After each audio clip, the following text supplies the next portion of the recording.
Saya berikan beberapa kalimat ya, beberapa amalan. Satu, kalimat yang mudah diucapkan, menenangkan kepada hati, mendatangkan cinta Allah. Mau? Ini ada ijazahnya langsung dari Nabi nih. Astaghfirullahalazim alladzi la ilaha illa huwal hayyul qayyum wa atubu. Baca itu sampai datang waktu subuh. Yang ketiga ini yang paling dahsyat. Kalau sudah terbiasa pada yang ketiga, maka datanglah cinta Allah. Itu Bu, kalau Allah sudah cinta, belum minta sudah dikasih. Itu kalau ada hamba Allah rajin istighfar, tanpa batas, tanpa waktu, jangankan meminta, sebelum minta yang dia butuhkan Allah kirimkan. Jelas sampai sini? Baik. Yang terakhir sebagai bonus, berbanyak sholawat. Tapi kita kembalikan ke ayat Quran surah ke-51 di ayat 22. Wa fis samai rizqukum wa ma tu'adun. Dan di langit telah aku tetapkan rizki untuk manusia berkehidupan itu dan segala yang dijanjikan untuk memenuhi kebutuhan manusia di muka bumi. Jadi para ibu sekalian khususnya, semua kehidupan kita di muka bumi ini, apapun yang kita akan kerjakan, itu Allah telah siapkan semua perlengkapannya. Persis seperti akan masuk ke rumah, kita mau bertugas misalnya, mau bersih-bersih, gak mungkin kalau gak ada sapunya kan? Kita mau lap, gak mungkin kalau gak ada lapnya kan? Nah sama, kita hidup di muka bumi ini, semua apa yang kita perlukan, kelengkapannya sudah Allah siapkan. Dipersiapkan untuk memudahkan semua kebutuhan hidup kita di muka bumi ini. Nah, semua yang terkait dengan kebutuhan kita itu bahasa singkatnya disebut dengan rizki. Jelas? Baik. Semua yang kita butuhkan dalam menjalani kehidupan di muka bumi ini disebut apa namanya? Baik. Butuh makan nggak saat di bumi ini? Butuh minum enggak? Butuh berpakaian enggak? Nah, itu disebut dengan apa? Rizki. Baik. Butuh tenang enggak? Butuh nyaman enggak? Nah, maka ketenangan pun disebut dengan apa? Nah, jadi rizki jangan dipahami dengan uang saja. Karena ketenangan juga rizki. Punya uang tidak tenang, tidak akan nyaman hidupnya. Ya, saya tanya nih. Pilih mana ya, tapi nggak ada pilihan ketiga nih. Dari sekarang saya ingatkan, pilih mana? Kaya tapi gelisah atau miskin tapi tenang?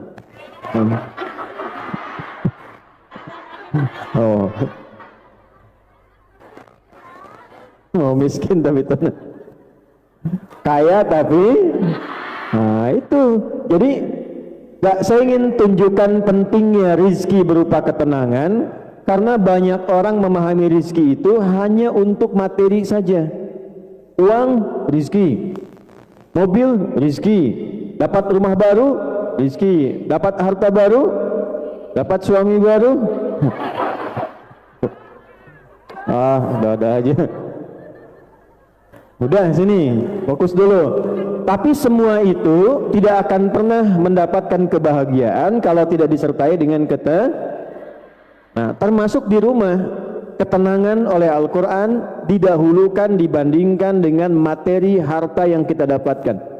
Harta yang kita dapatkan, itu disebut dengan maddah namanya. Jamaknya mawaddah. Pernah dengar mawaddah? Nah ya, baik. Dari Indonesia datang sampai ke Hong Kong mencari mawaddah.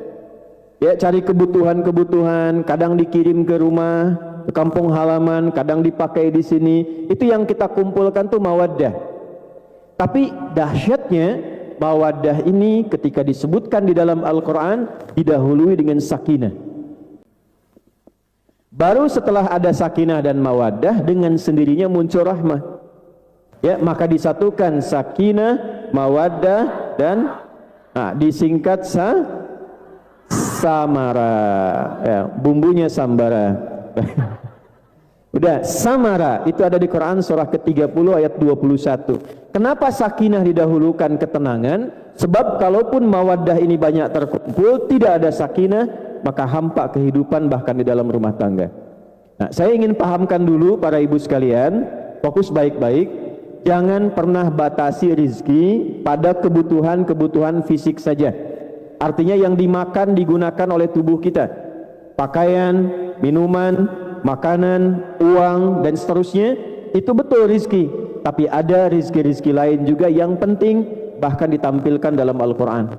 Anak rizki bukan, suami rizki bukan. Awas, hati-hati, mana yang didahulukan, anak atau uang? Ketika pencarian uang kita mengabaikan perhatian terhadap anak, nah itu pun nanti ada tuntunan dalam Al-Quran. Bagaimana menyeimbangkannya? Jangan sampai kita mencari jauh-jauh keluar, yang buat kita berikan tidak terperhatikan. Nah, oleh karena itu kita nanti akan belajar, walaupun tempatnya jauh dari Indonesia misalnya, ada keluarga yang ditinggalkan, bagaimana kita mendapatkan rizki yang satu, tapi tidak mengabaikan rizki yang lain. Oke? Karena nanti ada hidup yang tidak seimbang. Rizki harta dicari-cari, yang pemberian Allah yang sudah didapatkan tidak terawat. Maka biasanya kalau tidak terjadi keseimbangan, akan berpengaruh pada ketidaknyamanan dalam kehidupan. Nanti sebelum betul, iya, nanti kita akan jadikan sebagai topik pembahasan. Jadi saya buka sebagai pendahuluan dulu, muqaddimah dulu supaya paham dan kita rinci satu-satu. Ya. Wa fis samaa'i rizqukum wa ma tu'adun. Dan di langit sebelum ditetapkan di bumi, Allah sudah mengatur ketentuan ini dan dijanjikan akan diberikan kepada seluruh hamba Allah yang berkehidupan di bumi. Hong Kong bumi bukan, Indonesia bumi bukan, Amerika bumi bukan. Jadi aturannya sederhana, sepanjang kita berpijak di bumi, dimanapun kita berada, apakah itu ke Hong Kong, apakah itu kemudian ke Cina, apakah kembali ke Indonesia, sepanjang ada di bumi, Allah telah berjanji tiga-tiganya ini akan diberikan kepada kita kemudahan kalau kita mau mengikuti petunjuk Al-Qur'an. Nah, sampai di sini mukadimah yang kedua, jelas? Ya. Ini kita belum mulai nih, kita baru mukadimah nih ya. Supaya paham dulu ini. Inilah makna Quran surah 51 ayat 22. Aturan kedua, cepat. Quran surah 17 di ayat ke-70. Pelan-pelan, nanti baru setelah itu kita masuk ke amalannya. Walaqad karramna bani Adam wa hamalnahum fil barri wal bahr wa razaqnahum, ini kalimatnya, wa razaqnahum minat thayyibati wa faddalnahum ala katsirin mimman khalaqna tafdila. Paham? Tidak. Walaqad karramna bani Adam, dan aku bersumpah, ini saya kasih rahasia ya, ini diantara kita saja nih. Kalau baca ayat Al-Quran ditemukan kata lam dan qad, itu artinya kita harus yakin pada diri kita dan tidak boleh ragu sedikit pun. Jangan pernah ragu. Yakinkan pada hatimu yang paling dalam, jangan ragu sedikit pun. Walaqad karramna bani Adam. Kata Allah, yakinkan pada hatimu yang paling dalam, jangan ragu sedikit pun bahwa semua anak cucu Adam itu kami telah ciptakan dengan sangat mulia. Sampai sini dulu tuh. Anak cucu Adam itu manusia bukan? Ya. Manusia itu namanya ada 5 dalam Al-Quran. Ada berapa? 5. Satu, ada yang disebut bashar. Bashar 35 kali disebutkan dalam Al-Quran. Qul innama ana basyarum mithlukum. Bashar itu bentuk tampilannya yang indah, yang halus, yang punya kecenderungan biologis. Jadi tampilannya indah kalau laki-laki, perempuan kulitnya halus, laki-laki ganteng, perempuan cantik, tampilannya indah, menawan, itu bashar namanya. Oke? Nah, semua manusia yang diciptakan, baik jadi laki-laki, jadi perempuan, dibandingkan dengan makhluk lain, ini tampilan yang terbaik. Kalau ibu nggak percaya, datang kebun binatang.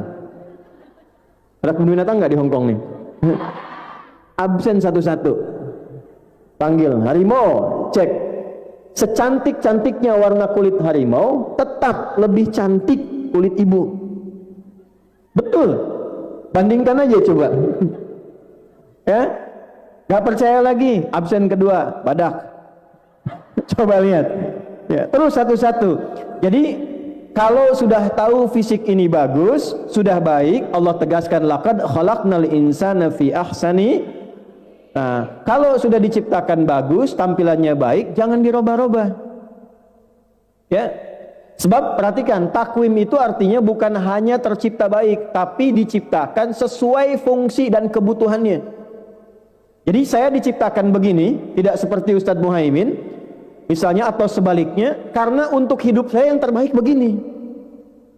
Kalau hidung saya dikoreain dikit, dimancungin dikit misalnya, itu tidak akan maslahat untuk hidup saya. Ya, coba Sule, tahu Sule nggak? Kalau tidak diciptakan pesek, itu suaranya nggak akan bagus. Demikian yang lainnya. Makanya nanti turun Al-Quran mengatakan, kalau sudah Allah ciptakan, jangan robah-robah. Karena ada fungsi kehidupan yang sesuai dengan fitrah penciptaan. Jelas sampai sini? Nah, jangan pernah bandingkan diri ibu dengan perempuan-perempuan lain. Seperti yang laki-laki pun jangan bandingkan dengan laki-laki lain. Karena tampilan yang seperti ini yang terbaik untuk hidup kita. Tampilan orang lain yang terbaik untuk orang lain. Ya, yang paling parah jangan merubah fitrah. Laki-laki, laki-laki aja. Perempuan, jangan laki-laki menjadi perempuan ingin seperti. Nah, ketika memaksa merubah fitrah, pasti hidupnya akan gelisah dan susah. Nah, bikin status tuh, ya. Ketika memaksa merubah fitrah, hidupnya pasti gelisah dan, ayo di Instagram tuh. Nah, pelan-pelan. Sudah, dua, ada ins namanya. Ya ma'syarul jinni wal wa ma khalaqtul jinna wal ins, disebutkan 18 kali dalam Al-Quran. Ins itu sifat dasar yang lembut, yang halus. Lawannya jin. Jadi yang makhluk halus itu ibu. Ya. Ins itu punya 3 arti. Ada berapa arti? 1, ins itu tampak. Lawannya jin, tersembunyi. Kenapa jin disebut jin? Karena tak nampak, tersembunyi. Jadi kalau ada jin melakukan penampakan, itu jin sedang bermasalah. Keluar fitrah. Kenapa? Karena penampakannya tersembunyi harusnya. Sama dengan manusia. Manusia disebut ins karena tampak. Jadi kalau ada nanti yang suka pulang sembunyi-sembunyi, ya, datang sembunyi-sembunyi, sama dengan sedang punya masalah. Karena keluar dari fit. Orang kalau tidak ingin ketahuan masalahnya, sembunyi-sembunyi. Ada nggak yang mencuri terang-terangan? Tidak. Ada nggak yang korupsi terang-terangan? Tidak ada. Umumnya sembunyi-sembunyi. Nah, itu ingin mengambil perbuatan jin. 2, halus. Kalau jin kasar. Makanya tidak akan pernah ada orang kemasukan jin jadi halus. Permisi Pak Ustadz, mau ikut kajian, sedang kemasukan jin, itu nggak mungkin. Ya. Nah, pertanyaannya, kalau manusia yang halus, yang lembut, yang baru lahir tuh ingin digendong orang walaupun nggak kenal. Ibu ada bayi lahir dari orang Hong Kong, nggak pernah kenal, tapi kita bisa suka. Walaupun bukan anak kita sendiri, karena ada sifat halus di dalamnya. Yang jadi masalah nanti ada pelajaran akhlak. Kenapa ketika tumbuh menjadi kasar? Kenapa kata-kata yang menjadi tidak baik? Disitulah nanti muncul pelajaran akhlak untuk menjaga supaya kebaikan ini tumbuh dengan baik. 3, ada yang namanya insan. Apa namanya? Kurang lebih disebutkan 65 kali dalam Al-Quran. Ar-Rahman khalaqal Iqra bismi rabbikal ladzi Khalaqal, apa itu insan? Manusia. Apa itu manusia? Insan. Baik. Insan itu nama manusia yang menunjuk pada seluruh aktivitas hidupnya. Maksudnya apa?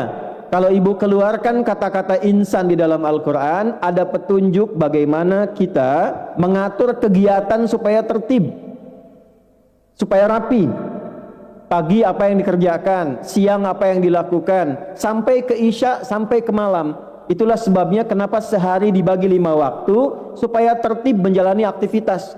Kalau ada yang tidak bermanfaat, maka rugi. Waktu diberikan tapi tidak baik untuk dilaksanakan. Turunlah Quran surah 103. Wal 'asr innal insana lafi illal ladzina wa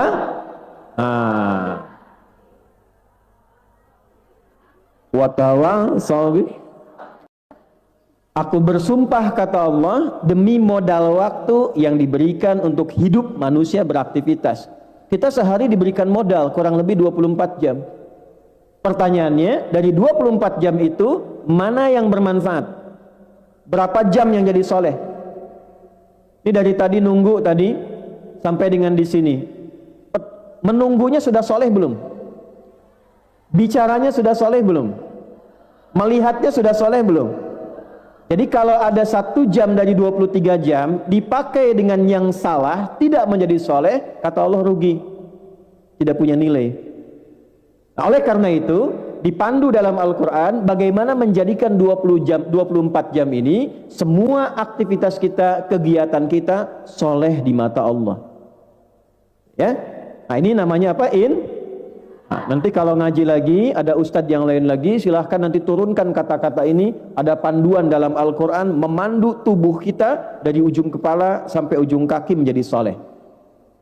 Saya ambil contoh, nanti ngajinya, kalau bisa ngajinya harus terukur supaya nanti manfaatnya dapat banyak.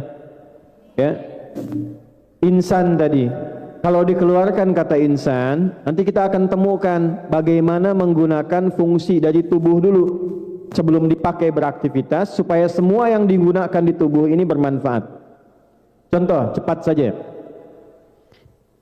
Ini mata apa fungsinya? Tuh. Melihat yang baik. Kenapa ada penting kalimat baik? Baik itu kan soleh. Soleh menurut Allah, ya itu baik menurut Allah disebut soleh. Kalau hanya melihat, kambing melihat, ayam melihat, elang, dan penglihatannya lebih tajam daripada kita. Tapi mata hewan tidak dihisab, mata kita dihisab. Karena mata ini dihisab, maka Allah turunkan fungsinya. Lihat yang soleh-soleh, lihat yang baik-baik. Maka nanti turun ayat di Al-Quran membimbing bagaimana cara mata ini melihat yang baik. Ya, untuk ibu, Quran surah 24 ayat 31 misalnya. Wa qul lil mu'minati yaghdudna min absarihinna. Muhammad sallallahu alaihi wasallam, ajarkan, viralkan kepada semua umatmu yang perempuan-perempuan, kalau sudah beriman, yakin dengan Allah sebagai Tuhan, buktikan imannya, masuk ke matanya, hanya boleh melihat yang baik saja. Kalau tidak baik menurut imannya, awas hati-hati, bukan menurut budayanya, kata imannya nggak bagus, ya untuk menghormati itu indahnya Al-Quran, bukan untuk mencela. Di Quran itu jarang kita temukan dalam akhlak celaan. Ya, Fir'aun Fir'aun ya, catat tuh ya, Fir'aun jahat tidak? Jahat. Kriminal tidak? Tapi tidak pernah disebut nama aslinya. Gelarnya saja, seorang pejabat, seorang petinggi. Kenapa tidak disebutkan namanya? Karena yang salah bukan nama, yang salah perilakunya. Jadi kalau ada orang bersalah, atau keluarga anak misalnya nakal, tidak bisa diatur, jangan disalahkan namanya, dirubah perilakunya. Didoakan orangnya, tapi jangan digunjingkan namanya, karena yang salah bukan yang salah perilakunya. Nah, balik ke sini, Al-Quran mengatakan untuk bisa menghormati pandangan ini karena mulia, harus dijaga, Maka apa yang terjadi? Kalau kata iman yang nggak bagus cukup palingkan. Cukup palingkan. Memalingkan dari yang tak baik itu disebut ghaddul basar namanya. Paham? Jadi bukan nggak boleh lihat, ketika yang dilihat itu nggak bagus, palingkan, memalingkan dari yang tidak baik supaya pandangan ini saleh disebut ghaddul. Nanti lengkap di Al-Quran, dari mata turun ke, jangan langsung ke hati aja, sini, ke lisan, mata ke mulut. Ibu langsung ke hati aja. Dari mata turun ke mulut. Oh, nanti ada ayat tentang lisan, apa yang harus dikatakan, apa yang tidak boleh Kalau semua ini sudah diatur dengan baik, ibu mau pakai kemanapun jadi orang baik. Bicaranya pasti baik, mendengarnya pasti baik, bekerja dimanapun jadi orang baik. Itu yang dimaksud saleh. Latihannya tidak cukup dengan mengatakan amin. Ya, latihannya keluarkan kata insan di dalam nas. Apa namanya? Disebutkan kurang lebih sebanyak 240 kali dalam Al-Quran. Dan ada satu surah paling favorit dalam Al-Quran bagi umat Islam di muka bumi hari ini. Surat apa itu nas? Manusia yang tidak bisa hidup sendirian. Dia butuh kawan. Dia butuh teman.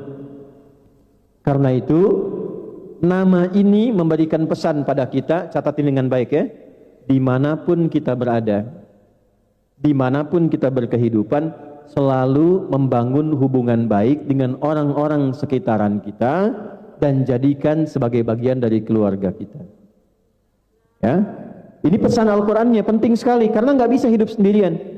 Ibu pun ini yang dihimpun oleh majlis-majlis pengajian, kalau sudah datang, ada database-nya, ada kehadirannya, persatukan sebagai keluarga. Jangan mandiri, satukan semuanya. Kenali tinggal di mana, minimal saling mendoakan, saling mensupport. Itulah inti dari kata an-nas. Kita punya ayatnya, kita punya katanya, tapi prakteknya itu yang belum kita temukan secara total dalam kehidupan. Jadi kalau kita melihat kawan kita samping kanan kiri sebagai keluarga, pasti akan saling mendukung. Ya, saya turut mendoakan ya. Kemarin saya mengamati, menyimak dan masih bertanya tadi malam saat saya landing. Besok insya Allah juga ada agenda untuk menyolatkan ya. Ya, mudah-mudahan saudari-saudari kita yang kemarin wafat dalam satu musibah dijadikan syahid oleh Allah Subhanahu wa taala. Ya. Salah satu syahid itu ada namanya syahid fis sama. Allah tetapkan syahid, ditetapkan walaupun tetap dimandikan, disolatkan tapi statusnya syahid. Di antara yang syahid itu adalah orang yang wafat dalam keadaan beriman dan mengalami musibah seperti tenggelam, kebakaran, dan saat dalam proses melahirkan itu statusnya syahid dalam pandangan Allah Subhanahu wa taala. Mudah-mudahan diterima amal ibadahnya oleh Allah ya. Nah, ini kalau sudah seperti itu tertib.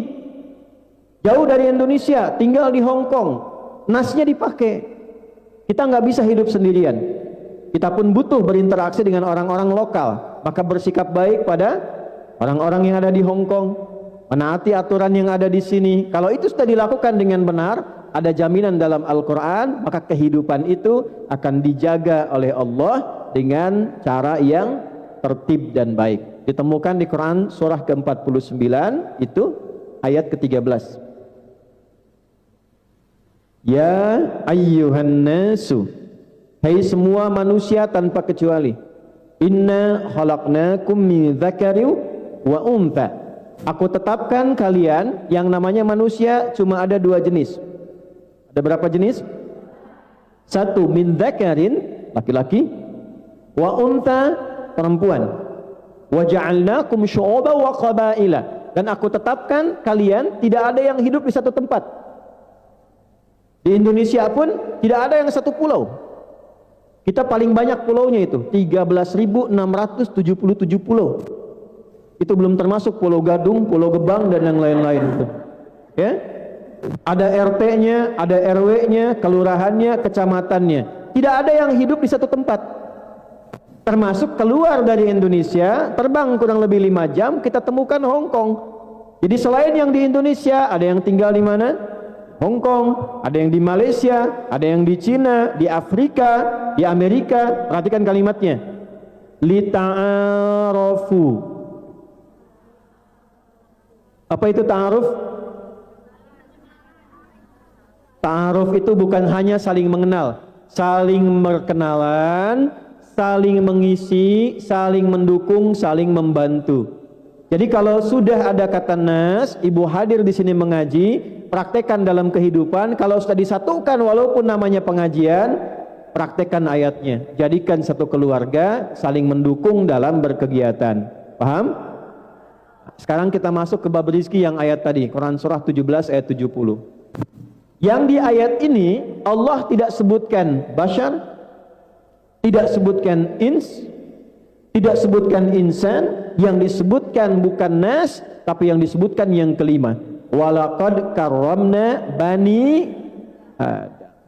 Ini fokus baik-baik karena ini nama yang terpenting dalam pencarian rizki. Nama ini memiliki dua arti. Satu, menunjuk pada asal usul keturunan manusia yang sumbernya dari Nabi Adam dan Sayyidah Hawa. Jadi semua ibu ini kita keturunan Nabi Adam, ya. Tidak ada manusia hidup di luar keturunan Nabi Adam. Kalau ada di Inggris sana yang memilih keturunannya berasal dari hewan tertentu, silakan saja, ya, kita tidak ikut. Satu. Nah, makna kedua, perhatikan. Pada kisah Nabi Adam ini, sebelum turun ke bumi, Allah sudah berikan training, istilahnya, istilah kita sekarang. Pembekalan-pembekalan yang di dalamnya ada materi tentang rizki. Adam, ini cara mendapatkan makanan yang baik.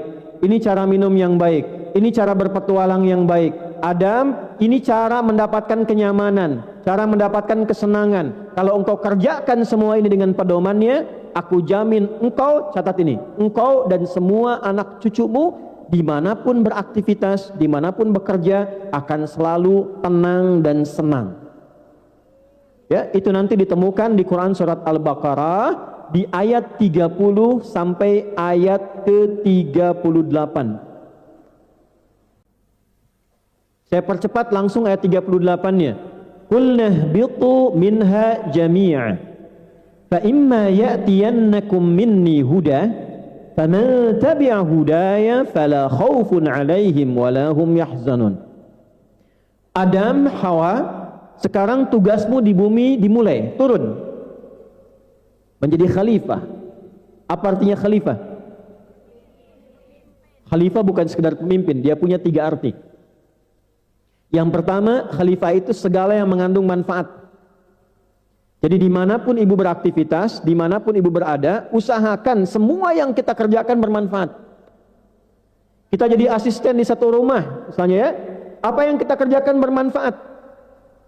Ya, majikan mendapatkan manfaat, di perusahaan mendapatkan manfaat, ke keluarga mendapatkan manfaat. Ketika disebut dengan khalifah, artinya segala yang menghadirkan manfaat. Kalau bicara yang bermanfaat, kalau bekerja di tempat yang bermanfaat, itulah khalifah. Yang kedua, sukses dan makmur. Kalau mau bekerja, jangan tanggung sampai sukses. Kesuksesan itu digunakan untuk memakmurkan tempat kita berpijak. Makanya saya sepakat tuh, ya, dengan PMI, nama pekerja migran Indonesia. Karena ibu sedang bekerja memakmurkan negara, devisanya banyak pulang.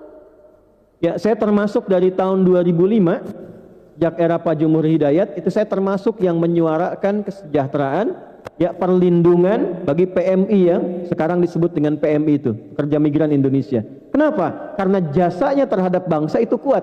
Kata itulah yang disebut dalam Al-Quran dengan khalifah, memakmurkan tempat yang kita pindah. Yang ketiga, khalifah itu saling menggantikan.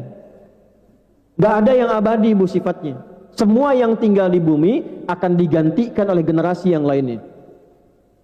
Maaf, saya ulangi lagi, maaf.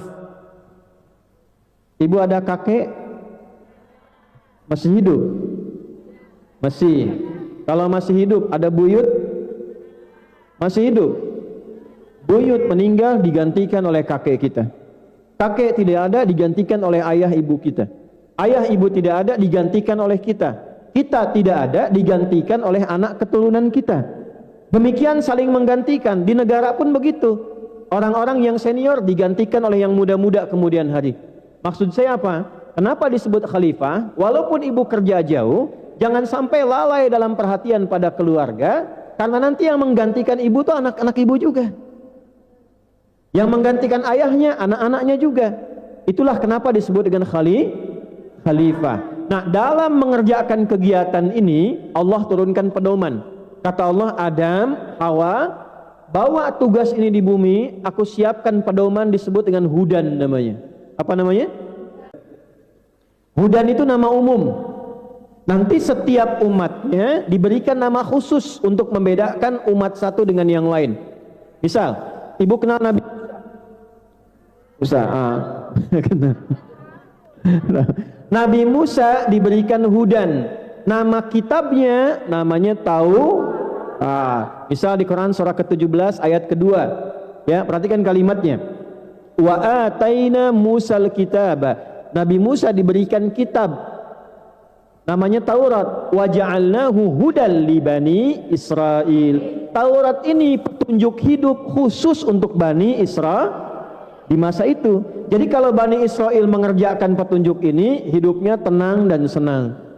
Nabi Isa diberikan apa? Injil. Injil itu fungsinya hudan, fihi hudan. Cek di Al-Maidah dari ayat 45 sampai 47. Nabi Muhammad diberikan apa? Al-Quran itu fungsinya hudan. Ada di Al-Baqarah ayat 185. Syahrul Ramadan alladzi unzila fihi al-Quran hudan hudan linnas. Aduh. Kumaha ya teh. Nah, di Al-Quran itu semua isinya disebut hudan. Apa itu hudan? Pedoman hidup. Karena sifatnya hidup, dalam hidup kita butuh rizki, maka di Quran pun ada pedoman cara mendapatkan rizki. Yang kalau kita ikuti itu, janji Allahnya, fala khaufun alaihim walahum yahzanun. Akan dipastikan dimanapun dia hidup dan beraktivitas. Ibu mau ke Hong Kong, mau ke tempat lain, mau kemanapun, Allah jamin. Dimanapun dia berada, la khauf, tidak akan pernah gelisah. Apa lawan gelisah? Tenang. Walahum yahzanun, tidak akan pernah sedih. Apa lawan sedih? Senang. Jadi bekerja apapun akan senang sepanjang mengikuti pedomannya. Dimanapun akan senang. Jadi kalau mau ibu ada di sini, ada di sana, di tempat lain, kesenangan itu ada. Di sini, di sana, di mana-mana. Ya, bukan hanya hatiku, pekerjaanku, kehidupanku, keluargaku hadir di dalamnya. Nah, sekarang kenapa disebutkan 7 kali Bani Adam dan terkait dengan pedoman berkehidupan termasuk mencari rizki? Saya tanya, ini bukan ilmu otak-atik ya, perhatikan kalimatnya. Ini ilmu Quran khusus ini.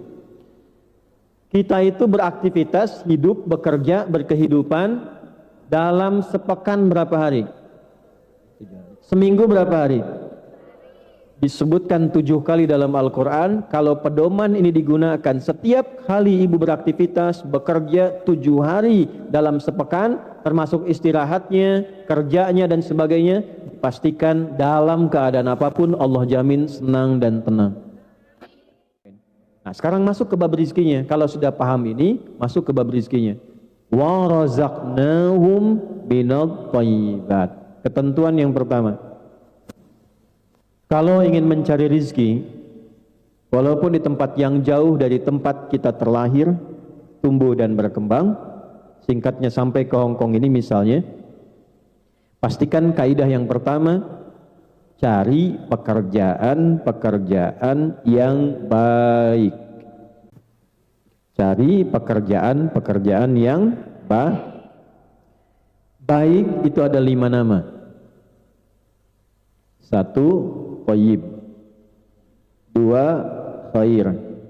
3, ma'ruf. 4, ihsan.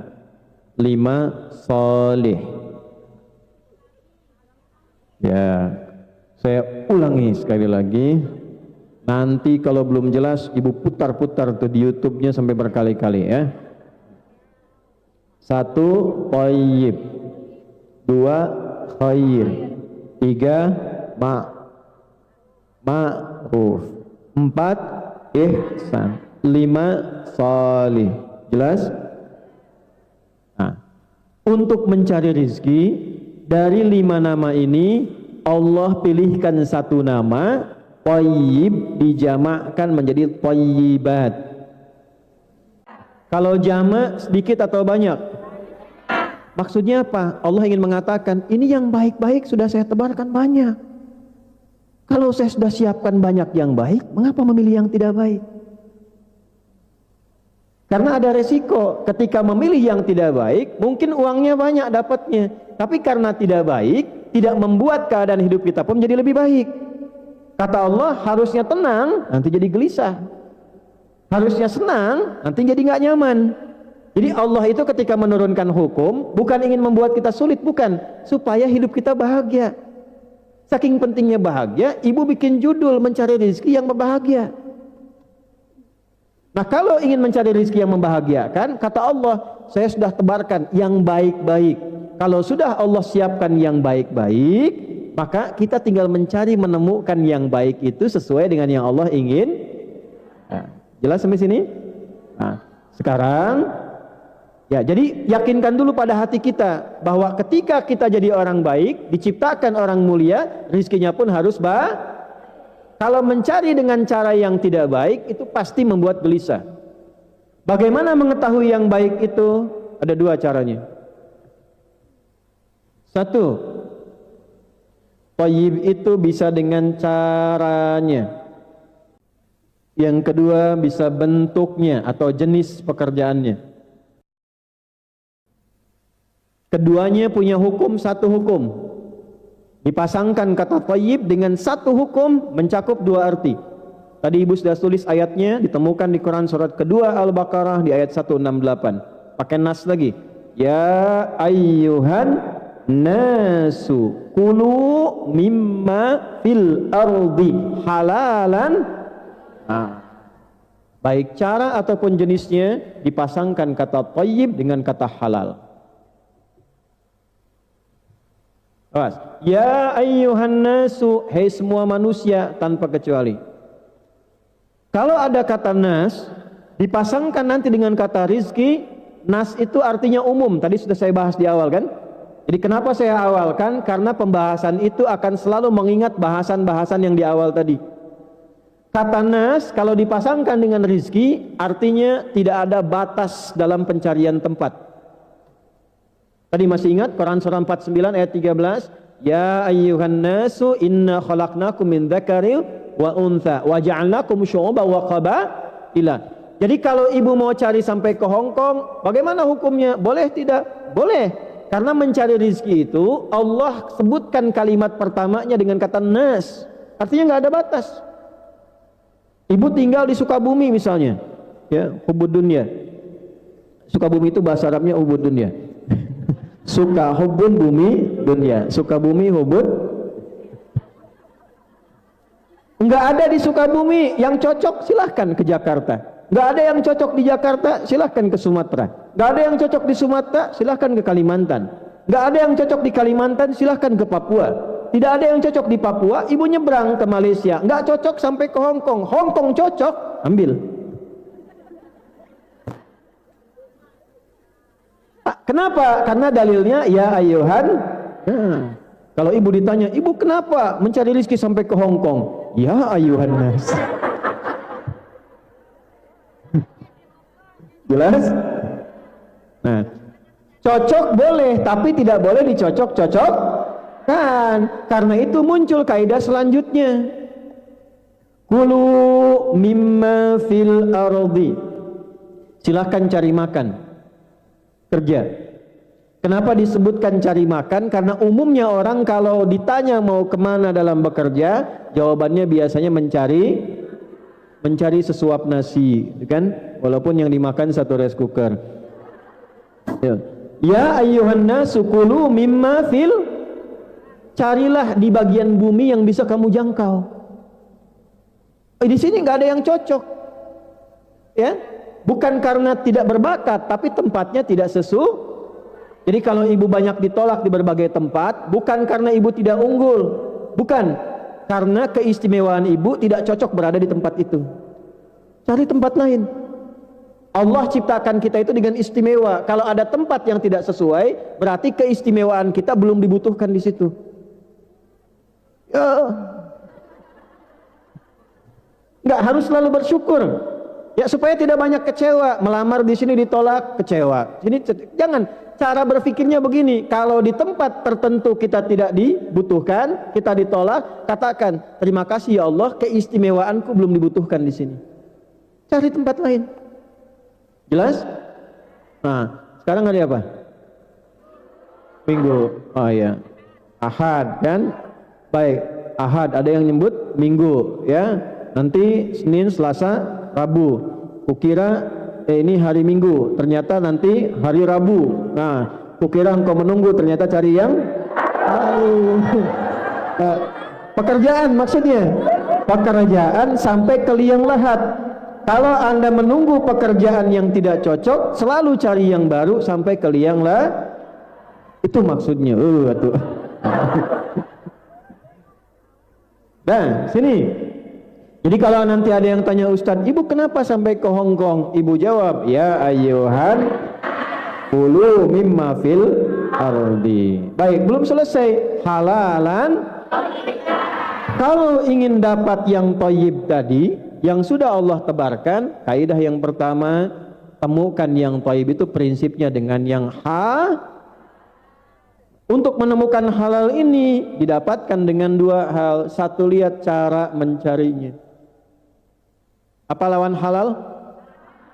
Jangan sampai mencari rezeki dengan cara yang sepanjang yang haram dihindari, pasti dapatnya thayyib. Mencuri halal tidak? Berarti harta yang dihasilkan dari pencurian sifatnya tidak thayyib. Pasti gelisah. Kalau thayyib pasti senang, pasti tenang. Makanya tidak ada pencuri yang tenang. Gelisah. Nah, koruptor juga nggak tenang, Bu.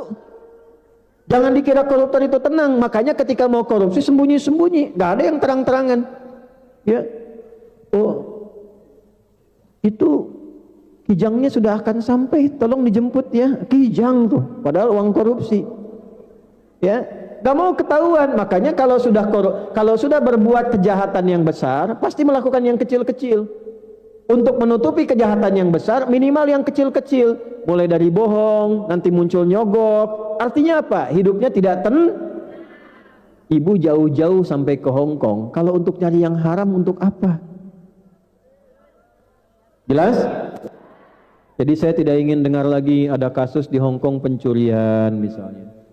Ya? Penjamretan. Tidak jadi taati aturan dengan cara yang baik. Nih poin 1. Cara itu ada 2. Cara yang dibenarkan oleh hukum positif pemerintah setempat, cara yang dibenarkan oleh dan biasanya agama tidak mungkin bertentangan dengan hukum positif kecuali pada hal-hal yang memang spesifik menguji iman. Ya, misal menurut agama jual makanan boleh nggak? Boleh. Tapi ada makanan-makanan yang dinilai oleh agama membahayakan, baik untuk iman ataupun untuk kesehatan. Misal minuman keras dari minuman. Ya, minuman keras itu merusak pada pikiran. Karena merusak kepada akal, agama Islam melarang. Kenapa? Supaya fungsi akalnya tetap sehat. Kalau akal terganggu, berpikirnya tidak baik, hidupnya terganggu juga. Itulah sebabnya kenapa diharamkan minuman keras, supaya fisiknya sehat, akalnya sehat, hidupnya benar.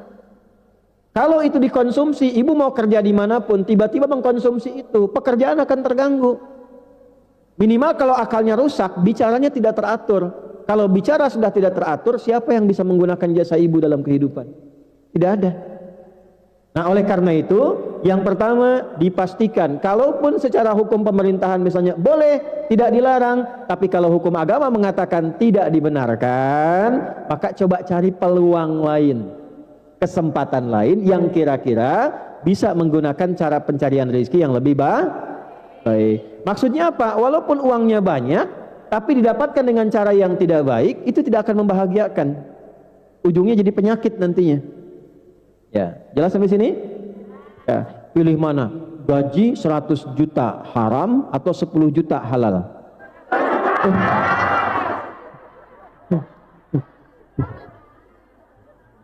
Selalu aja. Aduh, ibu. Sampai mana tadi? Baik ya. Ya. Jadi berupaya, satu, caranya selalu mencari dengan cara yang itulah sebabnya kenapa banyak kasus-kasus mencari rezeki di zaman Nabi itu dikoreksi, diperbaiki caranya langsung oleh Al-Quran. Ada yang mencuri, ada dulu satu kampung itu isinya pencuri semua.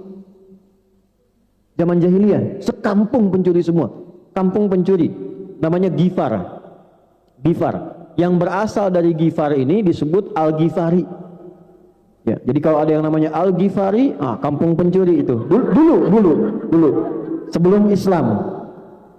Nama pimpinannya namanya Jundub bin Junadah. Ya, nanti setelah masuk Islam berubah nama menjadi Abu Dzar Al-Ghifari. Itu kunyahnya Abu Dzar Perhatikan ya. Tidak ada yang lewat ke situ kecuali harus setor. Kalau tidak habis semua.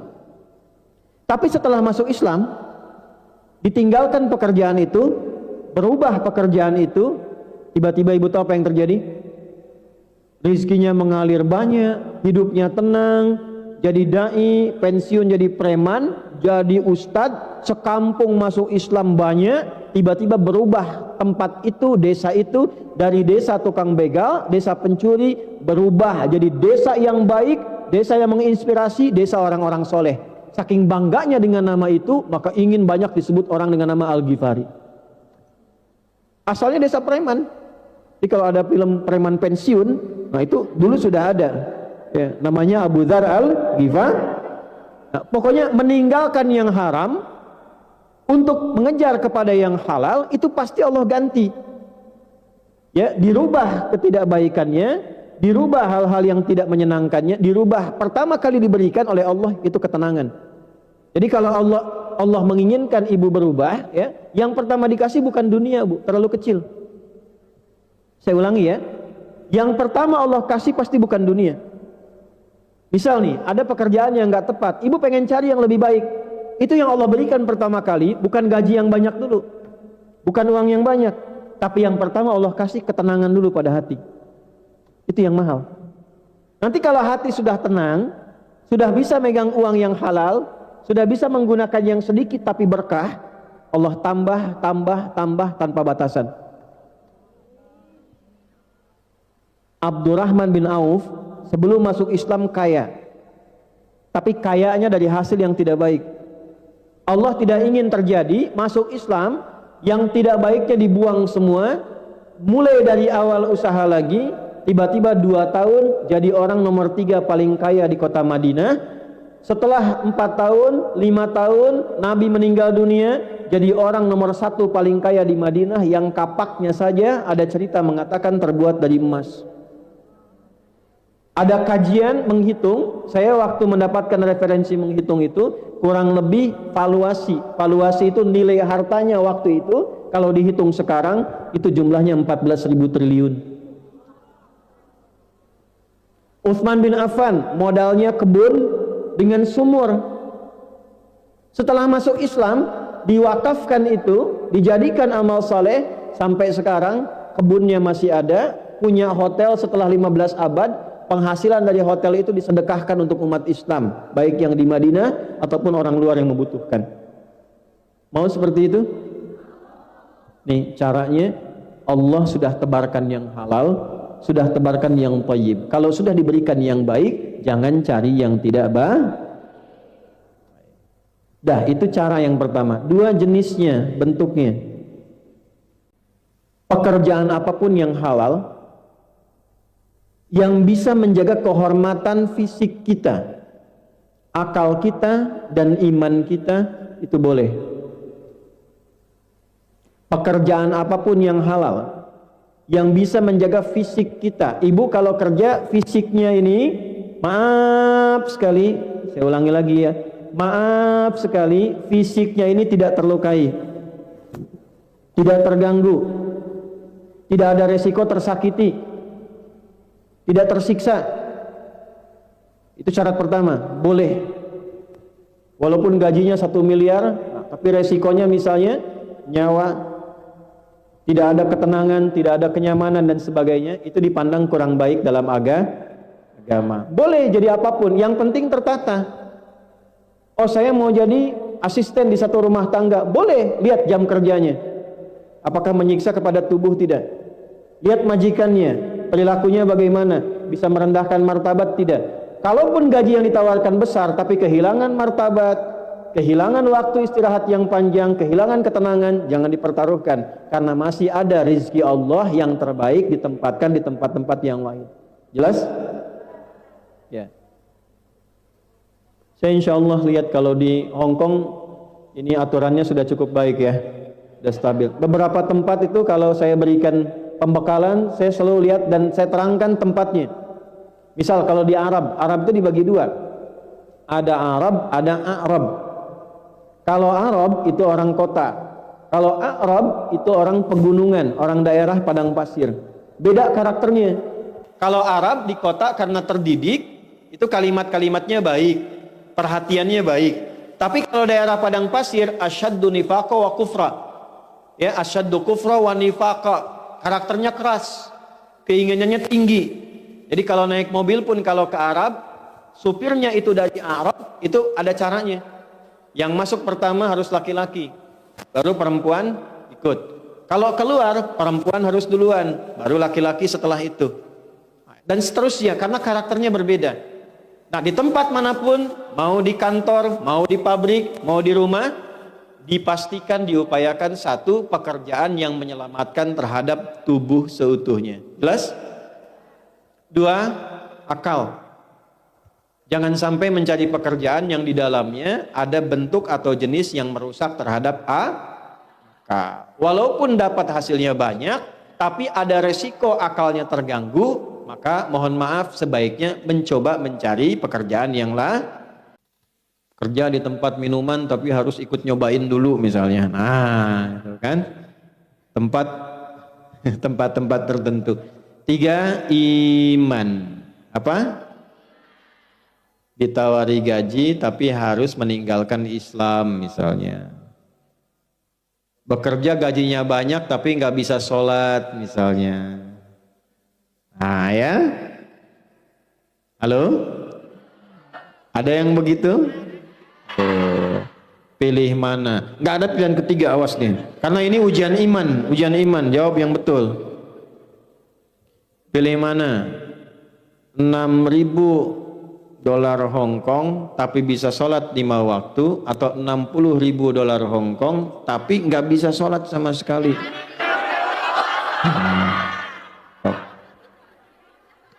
Kalau 60.000 milih itu nggak sholat, wah saya langsung selesai. Nggak ada yang bayar juga ya.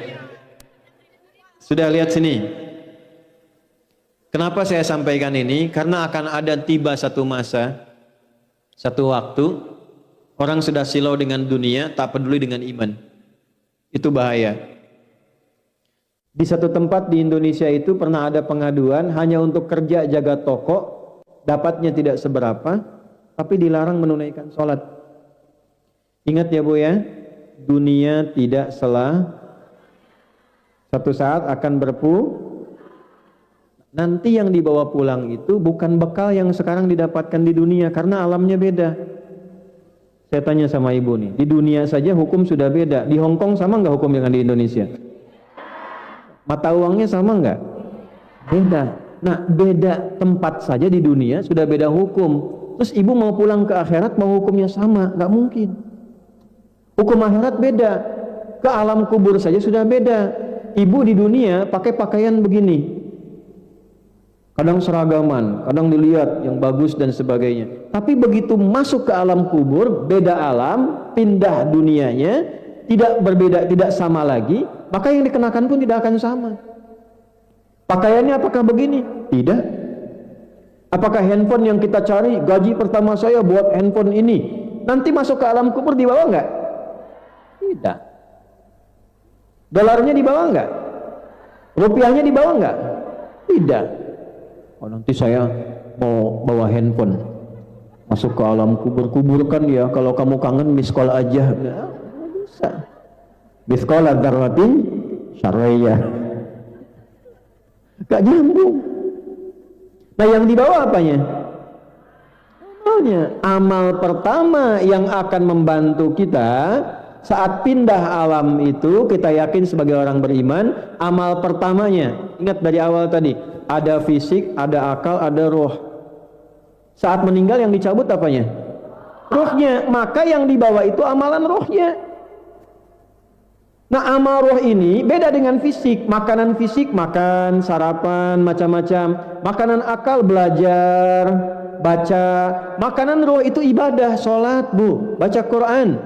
Ketika meninggal, rohnya dicabut, itu yang ikut sholatnya, yang ikut pengajiannya, baca Qurannya. Kalau makanan fisik gak ikut. Jadi yang kita kumpulkan sekarang, kalau meninggal itu gak ikut. Yang pintar-pintar sampai punya gelar S1, S2, S3, S4, kerupuk 3, itu sampai dingin, kan kita S semua kan ya, SD, SMP, SMA, S1, S2, S, itu gelar sebanyak apapun kalau meninggal nggak kepake. Semuanya pengen satu gelarnya, apa artinya almarhum? Bukan, almarhum itu yang disayang Allah. Oh.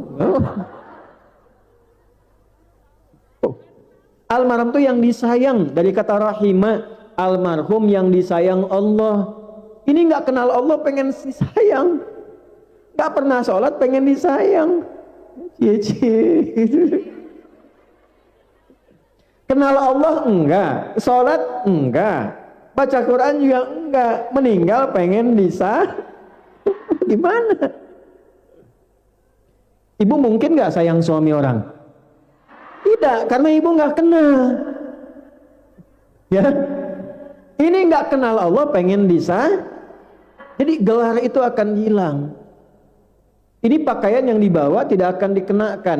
Nah, karena rohnya yang dicabut, maka amalan roh yang dibawa. Ibu mau dapat gaji besar, majikannya perhatian, gajinya enak, hidupnya tenang. Kalau meninggal nggak pernah sholat, nggak akan nyaman di alam kubur. Ini saya kasih tahu sebelum masuk. Kalau udah masuk gak bisa keluar. Allah yang maha tahu menginfokan banyak orang di dalam pengen keluar. Karena banyak saat di luar itu mengerjakan amalan tidak siap untuk masuk. Mereka mengatakan, fa asaddaqa wa akum minas sholihin. Ya Allah, sebentar aja. Sebentar, kalau diberikan 1 detik pun saya istighfar. Kalau diberikan 1 menit saya sholat. Kalau diberikan 10 menit saya ngaji, ya Allah. Itu mereka mengatakan, sebentar aja. Laula akhartani ila ajalin qarib. Ya Allah, sebentar, kasih diskon sedikit aja. Kalau bisa saya keluar, saya istighfar. Nah, kita mumpung masih di luar, belum mah. Kalau sudah masuk tidak bisa keluar. Nah, pertanyaannya, sebelum masuk bekal apa yang dibawa masuk? Karena setiap pindah tempat mesti ada bekal. Ibu mungkin gak datang ke Hong Kong kalau gak bawa bekal? Tidak. Kan gak bisa jalan kaki ke sini. Dari Sumenep ke sini jalan, gak mungkin. Pakai pesawat dulu, ke Cengkareng dulu. Ya, dari Cimahi gitu juga, dari Kudus gitu juga, dari Kalimantan pakai pesawat dulu. Mesti ada bekal, nabung dulu. Betul? Sekarang mau masuk kubur gak ada bekal, susah masuk. Di mana? Man rabbuka, kata malaikat. Buka ada abi mata terang ya. Dipukul di palu tuh. Dikasih hidup 70 tahun gak kenal Allah. Ada anak 3 tahun sudah bisa menyebut Allah. Allah, ya Allah, ya Allah. 3 tahun mau disuntik, astagfirullah katanya tuh. Ada orang 30 tahun dikasih hidup nggak bisa nyebut nama Allah. Ibu jauh-jauh ke Hong Kong, kalau sudah dikirim sampai ke Hong Kong belum kenal Allah, kemana lagi mesti dikirim? Hah? Oh, jelas? Jadi jangan sampai jauh-jauh ke Hong Kong, rizki di dunia dicari-cari, persiapan kubur rizkinya tidak dicari. Jadi harus seimbang. Betul, kerja yang bagus, gaji bagus, tapi pekerjaan akhirat pun harus dikerjakan untuk bekal pulang. Maka yang pertama yang harus kita kaji, pencarian rizki itu, carilah rizki yang membuat kita abadi dalam hidup. Dunia sementara, akhirat Nah, jadi kalau orang cerdas, dia akan mencari bekal untuk hidup selamanya. Kalau di dunia, maaf ya, kaya sementara, kalau meninggal hilang kayanya. Kalaupun cukup, orang sebut miskin sementara, kalau meninggal bekal akhiratnya banyak, kaya akhiratnya.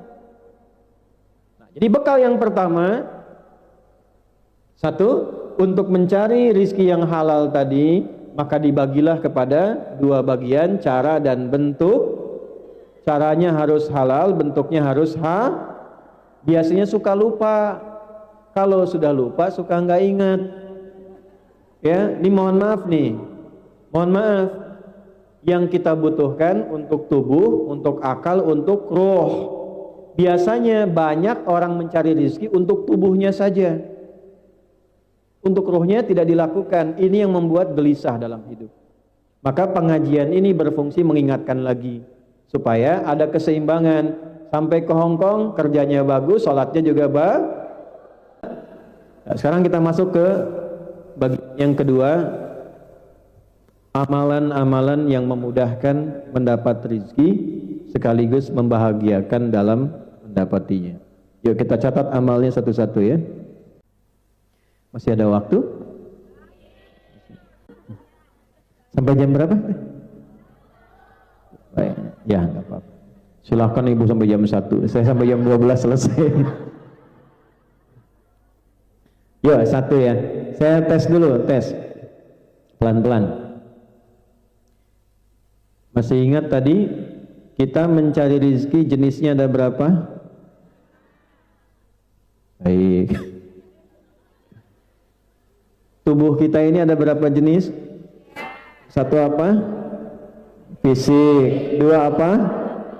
3 apa? Nah, jadi mencari rezeki pun harus memenuhi kebutuhan 3 bagian diri kita ini.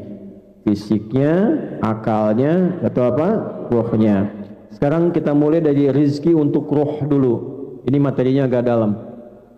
Sebab kalau rohnya tidak baik, fisiknya tidak akan baik. Saya ulangi ya.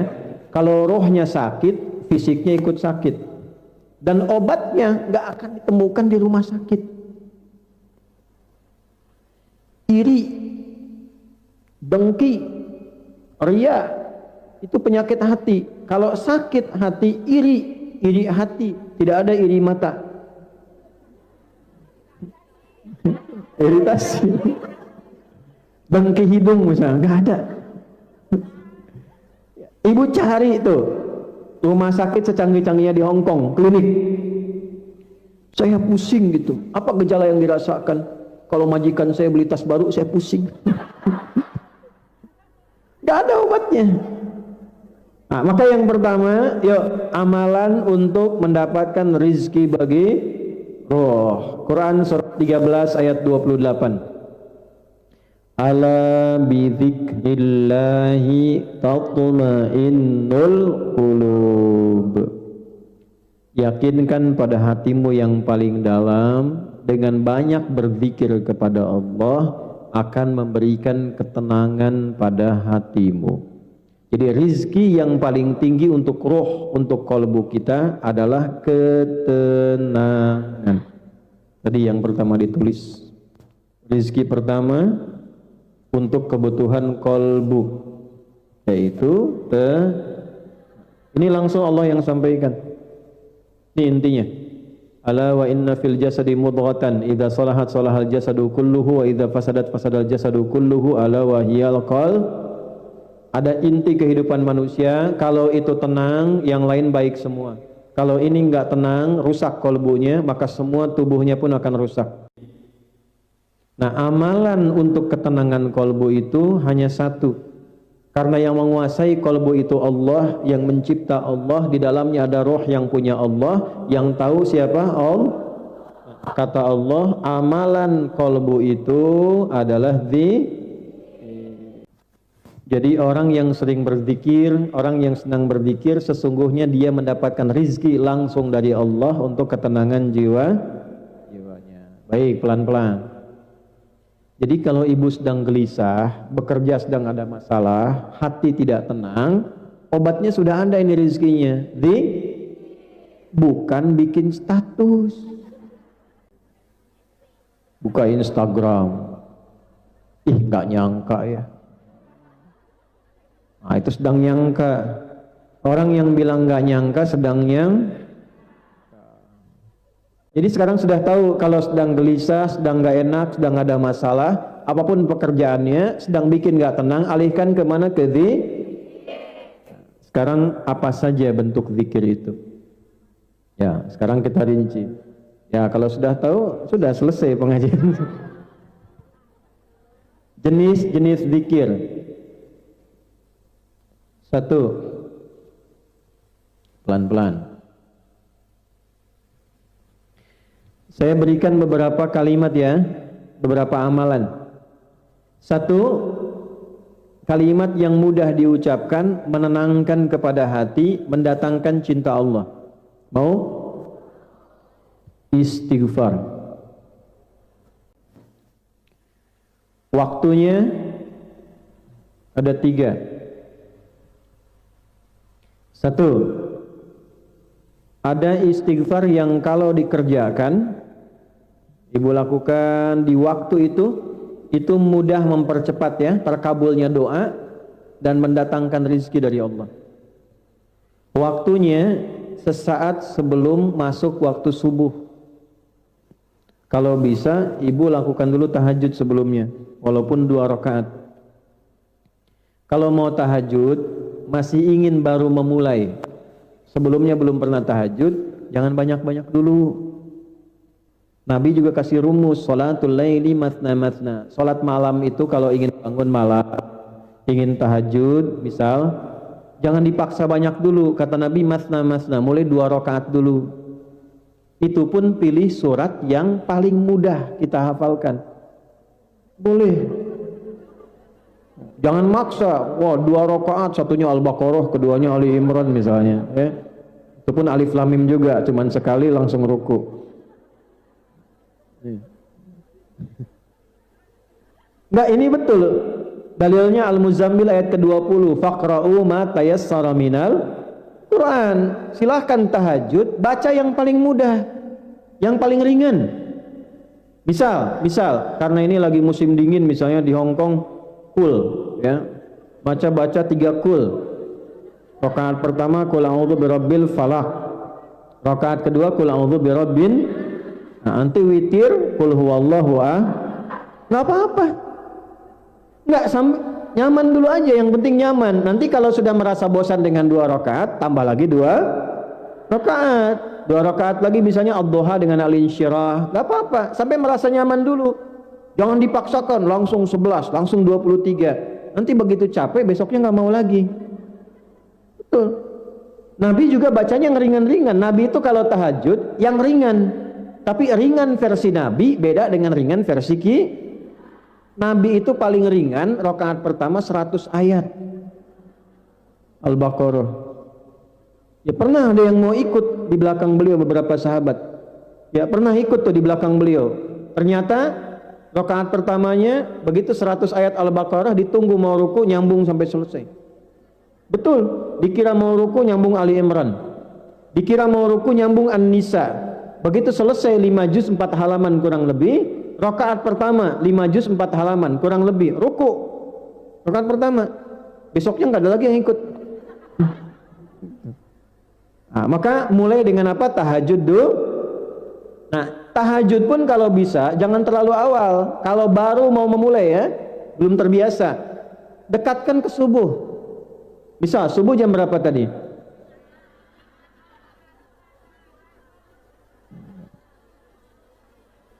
Sudah nggak usah musyawarah, sudah ya. Terjadi perbedaan pendapat di sini tentang waktu sholat subuh. Karena ini bukan berasal dari daerah yang sama mungkin kan? Bah, intinya ya setengah 6 kurang lah gitu ya. Ya, iqamatnya kan di sini 6.20 kalau di sini. Ya, kita ambil misalnya 5.30. Ibu bangun misalnya jam 5 kurang seperempat. Sudah siap-siap, bersih-bersih, rapi-rapi, jam 5 sholat 2 rakaat sampai witir. Sampai 5 seperempat, 15 menit sebelum subuh, itu namanya waktu sahar. Saharun. Amalan yang dikerjakan saat sahar namanya sahur. Lihat sini, amalan yang dikerjakan di waktu sahar namanya apa? Kenapa ada makan sahur? Maksudnya kalau makan besok mau puasa, jangan terlalu awal. Dekatkan ke subuh. Dekat, supaya apa? Kalau makannya dekat subuh, energinya makin banyak, makin kuat menjalani puasa. Satu. Yang kedua, dekat ke subuh, jadi nggak tiduran dulu. Bisa istirahat sebentar, nggak terlampau ngantuk, langsung bisa sholat. Jelas? Nah ini misalnya subuh setengah 6, sahur jam 2. Udah nahan lapar tuh jam 3, 4, 5, 6. Belum subuh sudah 4 jam, udah lapar. Makanya ada orang baru mau puasa, udah lihat buka. Betul nggak? Balik dulu. Nah amalan yang dikerjakan di waktu sahar namanya apa sah? Nah ada amalan luar biasa istimewa di waktu sahar ini. Amal itu disebut di Quran surah 51 di ayat ke-18. Ayat 22-nya tentang rizki, ayat 18-nya tentang istighfar.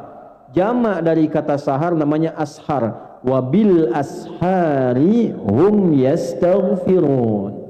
Dan ada orang-orang yang di waktu sahar ini banyak beristighfar kepada Allah.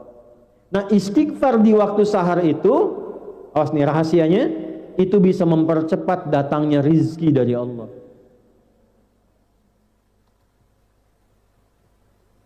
Sudah? Jadi ayat 18-nya tentang istighfar, ayat 22-nya tentang rizki. Jadi kalau bisa, ya malamnya bangun dulu, tadi jam 5 kurang seperempat, jam 5-nya sholat walaupun 2 rakaat. Setelah itu witir, istighfar. Apa kalimat istighfarnya? Bacaannya apa? Nah, sebentar. Kalau mau singkat, satu aja. Astaghfirullahaladzim, astaghfirullahaladzim, astaghfirullahaladzim. Sudah? Kalau ingin istighfarnya itu sekaligus menggugurkan dosa, diampuni dosa-dosa yang sebelumnya pernah dikerjakan. Ini ada ijazahnya langsung dari Nabi nih.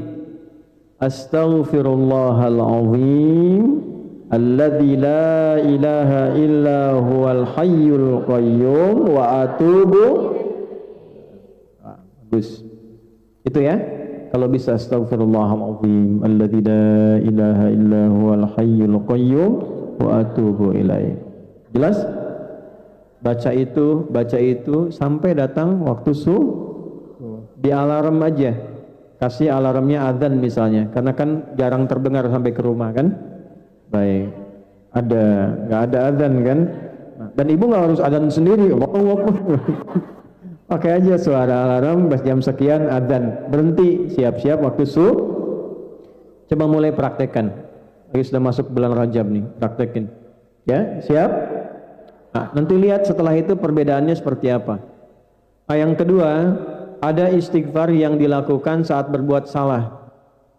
Nanti dalilnya Quran surat Nuh ayat 10.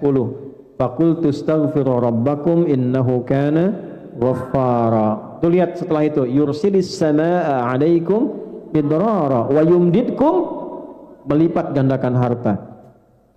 Istighfar. Jadi kalau sedang salah, langsung istighfar. Salah lihat, istighfar, astagfirullah. Ya, yang bapak-bapak biasanya nih. Keluar jalan, lagi musim panas tuh, astagfirullah. Astagfirullah tuh langsung paling ya, astagfirullah. Astagfirullah. Nah itu dibalas oleh Allah, diperintahkan malaikat catat ganti dengan rizki. Jadi berpaling dari yang salah diberikan yang soleh, dan ternyata tambahannya ditambahkan rizki oleh Allah. Itu rahasianya tuh. Jadi istighfar, taubat dari kesalahan, taubat dari dosa, itu mendatangkan ampunan sekaligus pemberian rizki. Nah, satu, istighfar menjelang subuh. Dua, istighfar saat berbuat sah. Tiga, istighfar dalam setiap kesempatan, tidak dibatasi waktu. Misal nunggu ustadz kajian, banyak istighfar, astagfirullah, astagfirullah, astagfirullah. Di jalan perjalanan istighfar, astagfirullah, astagfirullah, astagfirullah. Yang ketiga ini yang paling dahsyat. Kalau sudah terbiasa pada yang ketiga, maka datanglah cinta Allah. Itu Bu, kalau Allah sudah cinta, belum minta sudah dikasih. Ibu kalau ada anak yang sangat dicintai, dikasih apa aja kan? Belum minta sudah diberi kan? Itu kalau ada hamba Allah rajin istighfar, tanpa batas, tanpa waktu, jangankan meminta, sebelum minta yang dia butuhkan Allah kirimkan. Jadi ada, sekaligus saya tutup sebentar, ada satu orang pembuat roti, dia rajin istighfar, bikin roti istighfar, bikin adonan istighfar, istighfar terus kan. Tiba-tiba ada seorang ulama besar sekali, namanya Imam Ahmad bin Hanbal. Ada yang menyebut Imam Hasan al-Basri, tapi semua orang sepakat ulama, hanya beda tentang siapa namanya. Intinya ulama besar ini tiba-tiba datang ke daerahnya, pengen datang aja, karena capek, lelah, singgah di masjid Bu. Begitu tiduran, ya di situ viral, ulama besar viral, tapi nggak pernah lihat orangnya. Karena dulu kan nggak ada YouTube, nggak ada Facebook, nggak ada Instagram, ya, nggak ada TV. Jadi tahu namanya, tapi tidak pernah lihat orang. Begitu kemudian beliau sedang rebahan di dalam masjid, itu diusir oleh marbotnya. Kamu nggak boleh rebahan di sini. Padahal marbot itu dengar ulama besar, tapi belum telah lihat orang. Dan ulama ini saking tawadunya, nggak bilang, saya ini ulama besar loh, gitu enggak. Keluar, tiduran di luar, di pelataran masjid, diusir juga, nggak boleh di sini, keluar. Roh, katanya, roh. Ya, roh itu bahasa tertinggi. Kalau orang marah, orang Arab minta pergi, pertama idhab, pergi. Yang kedua barwah itu di luar, keluar sana. Yang ketiga roah itu dari kata roh, pergi dengan roh-rohnya sekalian. Roh katanya. Ya Allah, roh. Pergi, rohnya pun jangan tinggal, pergi katanya. Itu begitu ulama besar ini keluar jalan, tiba-tiba kelihatanlah di tempat toko yang tukang roti tadi sedang bikin adonan. Nah, tukang rotinya lihat lelah kan, dipanggil, "Syekh, kayaknya lelah, istirahat di sini saja." Nah, begitu sedang istirahat, singkatnya ulama ini melihat si pembuat roti ini sering istighfar. Ulama ini tahu faedahnya, tahu manfaatnya, tahu, tapi ingin membuktikan di lisan pembuat roti ini, bertanya, "Ya fulan, aku lihat tadi kamu bikin adonan istighfar, jadi roti istighfar. Saya hanya ingin tanya, apa manfaat istighfar ini untuk kamu?" Kata pembuat roti ini kisah nyata. "Wallahi, demi Allah, tidak pernah saya membiasakan istighfar ini kecuali Allah selalu mengabulkan doa saya. Tidak pernah satu doa pun ditolak, kecuali satu yang belum terkabul." Apa itu? "Saya selama ini minta kepada Allah, ya Allah, mohon pertemukan saya dengan sosok ulama besar, sebutlah misalnya Imam Ahmad bin Hanbal, sebelum saya meninggal atau beliau wafat." Langsung terperanjat ulama ini, berdiri mengatakan, "Astagfirullah. Jadi karena istighfar kamu ini, saya tiba-tiba pengen ke sini, dikeluarin dari masjid, nggak boleh rebahan di luar masjid," katanya. "Karena istighfar kamu ini." Barulah si tukang roti itu tahu ternyata ulama yang diantarkan ke depannya itu hasil dari istighfar. Jadi kalau Ustadz Muhaimin jarang-jarang datang, istighfarin tuh. Astagfirullah. saya diistighfarin. Jelas? Nah, minimal kalaupun belum ada yang kita harapkan, minimal ada hati yang Nah, tuh bentuk zikir yang pertama. Dua, Al-Quran. Apa yang kedua? Biasakan ngaji ya. Ya, walaupun sehari satu ayat, nggak apa-apa. Yang penting ya, mushafnya simpan di tempat yang mudah dilihat. Karena mushaf itu mukjizat. Kalau sedang gelisah, lihat mushaf aja ada tenang. Hebatnya ibu buka mushafnya itu bisa ketemu ayat yang sesuai dengan masalah kita. Quran. Walaupun satu ayat kan nggak banyak. Hari ini Nun. Satu ayat. Ya, jelas? Ngaji Al-Qur'an. Ya, jangan sampai hilang ya. Al-Quran itu istimewa. Kalau biasa jadi ahli Al-Quran, Allah akan khususkan. Dalilnya, Ahlul Quran, Ahlullahi wa khassatuh. Kata Nabi, kalau sudah jadi ahli Al-Quran, itu spesial di sisi Allah dan dijadikan VVIP. Ahli Quran itu kemanapun akan disambut. Dijadikan oleh Allah, difirmankan kepada orang di tempat manapun, perlakukan dengan baik. Jaga dengan baik. Ahli Quran. Untuk jadi ahli Quran tidak harus hafal 30 juz. Ahli Quran itu arti sederhananya orang yang dekat dengan Quran. Ibu kalaupun belum hafal nggak apa-apa, tapi tiap hari berusaha satu ayat sampai punya rasa cinta pada Al-Quran. Kalau sudah punya rasa cinta pada Al-Quran, itu akan berbeda. Ibu kalau nggak percaya silahkan mulai dari sekarang. Dekati dulu, baca sedikit-sedikit. Jelas? Baik. Yang ketiga, sholat. Ini puncaknya apa? Karena dalam sholat ada istighfar, dalam sholat ada Al-Quran, dalam sholat ada tilawah. Ini puncaknya. Sholat. Dalilnya Quran surah 20 di ayat ke-14. Innani anallahu la ilaha illa ana fa'budni wa aqimis salata li dzikri. Tunaikan sholat sebagai zikir puncak kepadaku. Sholat. Jangan tinggalkan Kalau sedang gelisah tunaikan Ada masalah Jadi kalau nanti di rumah di Indonesia telepon, misalnya anak sakit belum bisa nengok, sholat. Hajatnya tumpahkan dalam sholat. Makanya sholat di Quran diisyaratkan dengan hajat. Sholat. Minta sama Allah, ya Allah, Engkau yang menggenggam semua hal, Engkau yang menyembuhkan. Engkau perintahkan aku sholat ya Allah. Engkau perintahkan aku berdoa ya Allah. Sekarang aku mohon padamu yang telah berjanji mengabulkan. Kalau dengan apa yang aku kerjakan belum Engkau kabulkan, tunjukkan padaku dengan cara apa lagi aku mesti menunaikan ibadah kepadamu. Sholat. Nabi Zakaria belum ada keturunan, apa yang beliau amalkan? Sholat. Nabi Ibrahim meninggalkan Ismail, pesannya sholat. Ya, semua sholat. Nabi Musa sholat, Nabi Isa sholat. Jadi semua kalau ada persoalan menunaikan ya. Jadi tolong jangan tinggalkan apa ya. Jelas sampai sini? Baik. Yang terakhir sebagai bonus, perbanyak sholawat. Ya. Saya lihat masya Allah ya, masya Allah ini ahli sholawat terlihat ya. Kita masuk tadi sholawat sampai ada rasa cinta pada Nabi. Ya, kalau sudah ada rasa cinta pada Nabi, biasa salawat, nanti Allah balas minimal 10 kali lipat. Ya, kata Nabi gini, man shalla alayya sholatan wahidah, sallallahu alaihi asyra salawat. Siapa yang biasa salawat padaku, walaupun cuma sekali, Allah akan perintahkan pada malaikat balas 10 kali lipat.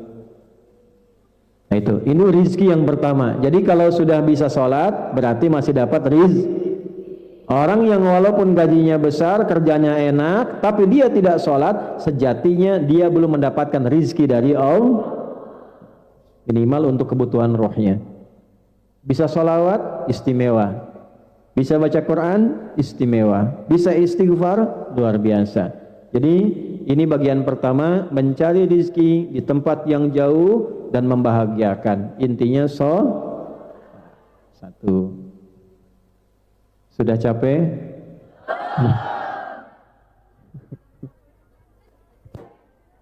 7 menit lagi ya.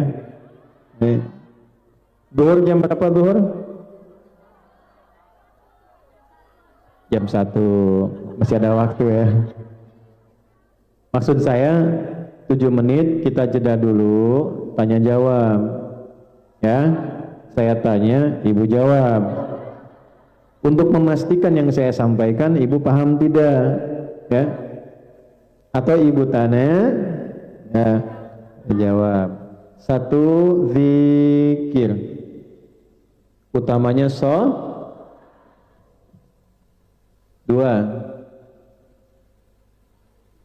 Sudah. Mencari rizki untuk akal. Ini harus berfungsi. Ini agak dalam Bu ilmunya ya. Kalau akalnya bekerja, nanti fisiknya mudah tugasnya. Dimanapun ibu bekerja. Kalau ilmunya nambah, nanti kerja fisiknya ringan. Apa amalan untuk rizkinya akal? Yang pertama, rajin baca. Ya, rajin baca. Apa saja yang bermanfaat? Tugas ibu apa misalnya? Oh, saya di rumah nih tugasnya sebagai asisten. Ada nggak sahabat-sahabat Nabi yang pernah jadi asisten? Ada. Siapa contohnya? Ya, coba angkat tangan. Siapa? Sahabat Nabi yang pernah jadi asisten. Bilal. Siapa lagi? Ali bin Thalib. Siapa lagi? Terus Anas. Coba angkat tangan. Sudah, ini serius nih. Dapat hadiah nih. Udah waktu habis nih. Pendek sekali nih. Baru mau nyebut umur waktunya habis. Nih, saya kasih satu aja.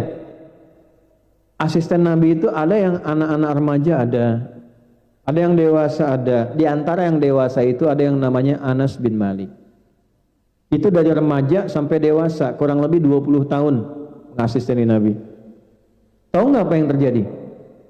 Anas ini punya ibu namanya Malikah. Pelan-pelan ya. Ibunya siapa namanya? Single parent. Datang ke Nabi mengatakan, "Ya Rasulullah, saya punya anak cekatan nih. Bisa jadi asisten Nabi." Oleh Nabi diangkat jadi asisten. Jadi asisten Nabi selama 20 tahun. Didoakan oleh Nabi, umurnya panjang, hartanya berlimpah. Sepeninggal Nabi termasuk jadi sahabat yang kaya, orang kaya, umurnya panjang, keturunannya banyak. Anda bayangkan? Kebayang tidak? Tidak, saking dahsyatnya itu. Ya, tugas asisten jadi asisten rumah tangganya Nabi selama 20 tahun, sepeninggal Nabi, dia termasuk jadi orang paling kaya, umurnya panjang lewat 100 tahun, keluarganya sejahtera. Nah, apa yang dikerjakan oleh Anas ini? Beliau menghidupkan akalnya, belajar dari keistimewaan Nabi. Jadi kalau ada ibu yang bertugas misal ya, di rumah tertentu, atau di kantor tertentu, di pabrik tertentu, jangan hanya mengerjakan tiap hari begitu, belajar juga apa sih profesi dari majikan saya ini. Ya, pelajari kegiatannya, pelajari misalnya ilmunya sedikit-sedikit dengan bertanya, nggak apa-apa, nanya aja. Sambil mengerjakan apa yang dikerjakan, nanya pelan-pelan. Nanti tanpa disadari, setahun itu punya pengetahuan yang cukup meningkat, bakatnya naik. Sudah paham apa yang harus dikerjakan. Nah, kalau akalnya itu meningkat, biasanya pekerjaan fisiknya jadi berkurang. Atau yang kedua, minimal baca. Ya, baca apa aja, tambah baca supaya pengetahuan meningkat. Apa yang dibaca, yang kita butuhkan. Misal, tinggal nih di Hong Kong, baca peraturan-peraturan di Hong Kong, tempat-tempat di Hong Kong dan sebagainya. Jadi kalau misalnya ada nih koleganya majikan dari luar datang, Anda bisa cerita, ini ada tempat bagus di sini begini. Kalau yang di sini tempatnya begini, aturan di sini begini. Itu ketika pengetahuan kita makin banyak, derajat kita makin meningkat. Tidak cukup dengan amin, baca. Yarfa'illahu alladhina amanu minkum walladhina utul ilma. Tambah pengetahuannya, tambah ilmunya. Ibu tinggal misalnya puluhan tahun, belasan tahun, atau bertahun-tahun di Hong Kong, tapi nggak kenal daerah Hong Kong. Kenali dulu, tak kenal maka ta'aruf. Nah, tidak harus selalu sayang. Nah, ibu kenal suami tetangga kan tidak langsung sayang, itu kan nggak boleh. Ta'aruf, kenali, ta'aruf tuh kenali, ya, jelas? Di akal itu rizki akal dengan ilmu diraih dengan membaca dan pengalaman. Yang kedua ilmu, tambah belajar. Ya, di masjid ada pengajian, datang, belajar, bahas, jangan tinggi-tinggi bahasnya, fikih sekitar yang dibutuhkan saja. Pekerjaan ibu apa? Kerjasama dengan panitia pengajian, undang ustadz-ustadz menjelaskan yang ibu butuhkan, jangan bahas tinggi-tinggi. Oh, ini kerja udah jauh-jauh ke sini, pekerjaan bahas tentang kepemimpinan, kejauhan. Kejauhan. Misalnya tinggal di minoritas, menjaga waktu sholat, bergaul dengan tetangga yang non muslim seperti apa yang baik, gitu ya, jelas? Tiga, masuk pada yang fisik nih. Amalannya apa nih yang ilmu? Satu, doanya saya coba ajarkan doa dari Al-Quran ya, ini ijazahnya, singkat saja.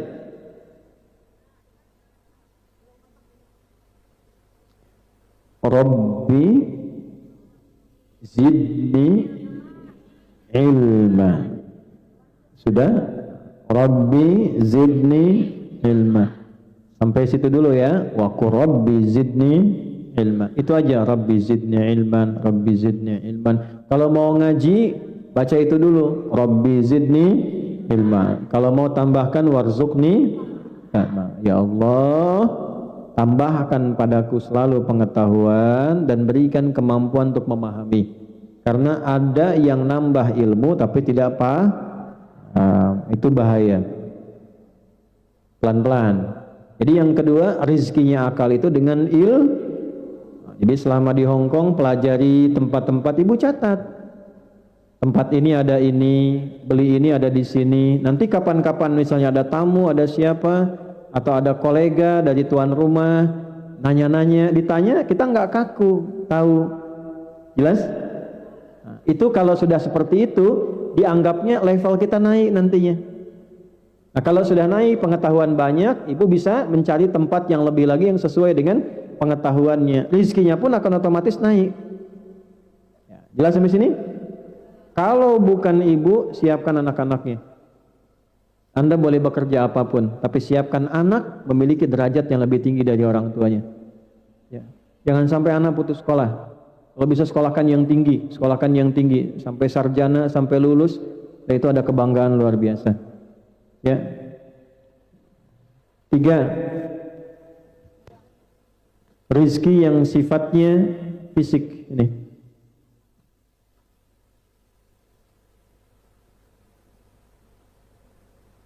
Pelan-pelan.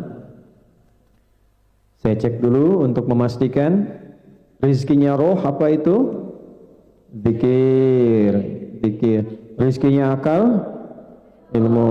Tadi sudah ya, amalannya sudah, bacaannya sudah. Rizkinya fisik. Sekarang masuk pada bagian yang ketiga. Segala yang dikonsumsi yang sifatnya halal, yang dimakan, yang diminum, yang dipakai. Segala yang dikonsumsi yang sifatnya yang dimakan, diminum, pakaian, pastikan halal. Bagus, boleh, tapi bagus punya orang, jangan. Baik ya. Makanan enak, boleh. Enak tapi haram, tidak boleh. Nah, itu semua kebutuhannya. Jadi kalau akal itu ilmu, roh itu zikir, kalau fisik itu segala yang dimakan dan dipakai. Caranya bagaimana? Kembali ke tadi, pastikan semua yang kita kerjakan halalan thayyib, halal dan baik. Halal plus thayyib. Nah, disinilah ibu keluarkan nanti dengan pengajian, kan biasanya banyak ya pengajiannya. Nah, keluarkan, coba cari bentuk pengajian yang materinya, yang diajarkannya mengeluarkan yang ini, yang thayyib yang ada di Hong Kong apa saja. Kalau belum ada, usahakan bikin ada.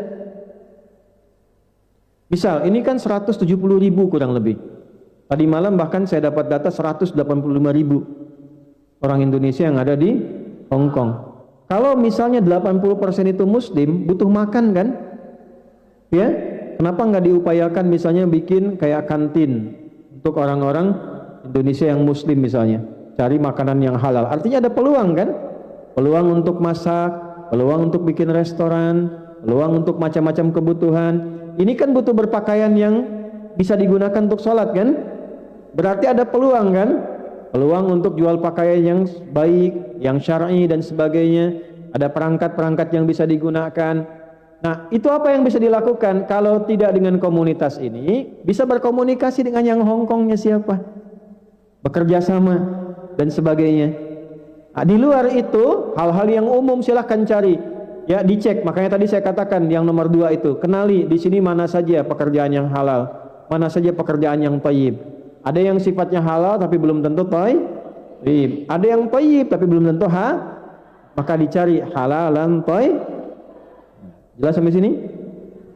Dia, ini sudah saya terangkan tadi cara mencarinya. Kalau 3 ini digabungkan, maka hasilnya luar biasa. Ya, bekerjanya halal, thayyib, salatnya iya, zikirnya iya, ngajinya iya, belajarnya iya. Maka disinilah bertemu janji Allah di Quran surah Al-Mujadalah surah 58 di ayat yang ke-11.